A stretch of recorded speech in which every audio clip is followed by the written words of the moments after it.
Hey everyone, welcome back to the channel. In this video we're featuring this season's ultimate season pass tank Era 3 Premium Leclerc T4.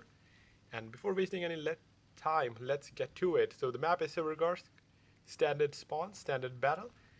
I am in platoon and I'm pushing towards the C4. The tank has 8 degrees of gun depression, so I can fight that area pretty safely. I can peek, hit them for 700 and then retreat back.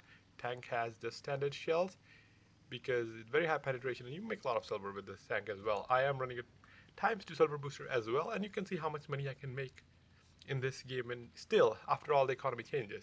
So going to the D3 area, and we have our first target, Challenger 2, who is panicking already, taking my time to aim. It's his lower plate and a 642 roll here.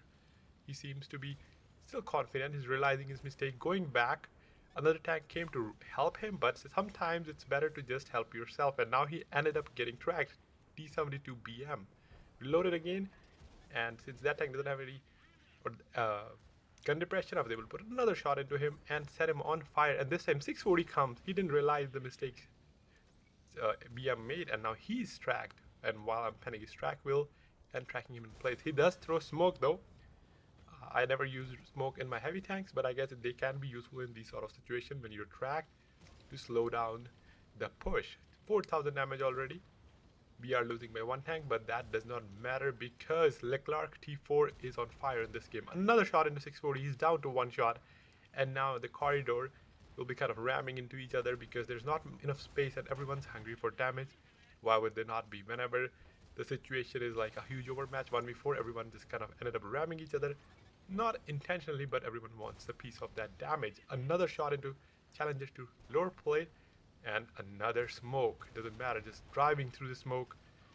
Very, very small, and I guess not a wide road. We have some more ramming action going on. Everyone's fighting for damage, and another shot into Challenger to 6,000 damage.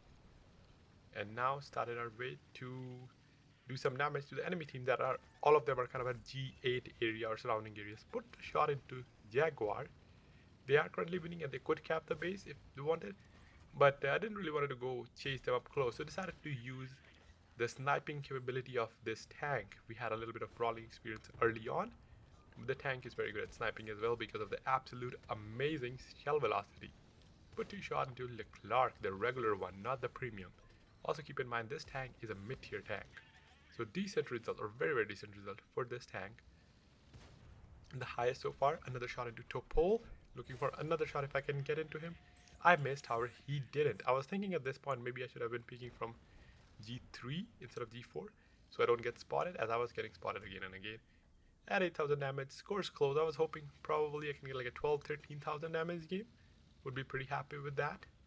And my platoon mate has pushed over to K7, attracting all the pressure, because he's the one forward. Everyone wants to jump him, exposing themselves in towards, or their sides towards me, and I put a shot into 292. I have the same gun as 292, just a bad gun handling and bad reload, but do have more gun depression. Another shot, bringing my total to 9,400 damage. Do get ammo racked, not a problem. I have my repair kit with me, not ammo racked anymore, and I took 292 out of the game and hit the 10,000 mark. Era 3 10,000 doesn't really make much difference, as that's kind of your average. You can do it every other game, but once you kind of start crossing 1,500 mark, it's kind of becomes special, or 15,000. Another shot into Leclerc, and Topol is pushing my platoon mate, and now I ended up getting tracked. I put a shot into 490, put him out of his misery, trying to get a shot into the last heavy that was 292, but I didn't have any window. So I saw another 292 here. I do have the ramming perk. Put a shot into him, tracked him in place, going for a ram here, and that is a good quality ram, 600 damage, and then another 700 plus shot into him, bringing my total to 13,000. 2 tanks are alive, but lucky for me, they are full health, and guess who's ready to ram into those tanks and get some more damage. He had a smoke. I see him, however, the smoke wasn't covering him from anyone, bringing my total to almost 14,000. Straight up ram. This tank seems to be way lighter, as I managed to ram him for 1,100 and another pen, and now close to 16,000 damage. I was hoping maybe the last tank would be healthy so I can get some more damage off to him, and to my luck he was, and he was on the left side and I was the one that's closest to him. So I'm just, I can smell the ram. He's again coming in a direction where I can ram him side on and pen him as well. And that's what's happened. K1 put a shot into his side, end up tracking him. Another ram, 579, not such big ram this time. So hoping to get a pen before my team eliminates him, and I do end up penning him and ramming him and taking him out of the game. So 17,800 damage, not a bad game. If you want a full review of the tank, click on the end screen for the detailed skills as well as the review of the tank. The equipment and setup I'm using is listed in the description. So that's it for this video. Let me know if you like it. Thanks for watching, and I'll catch you in the next one. Have a great rest of your day.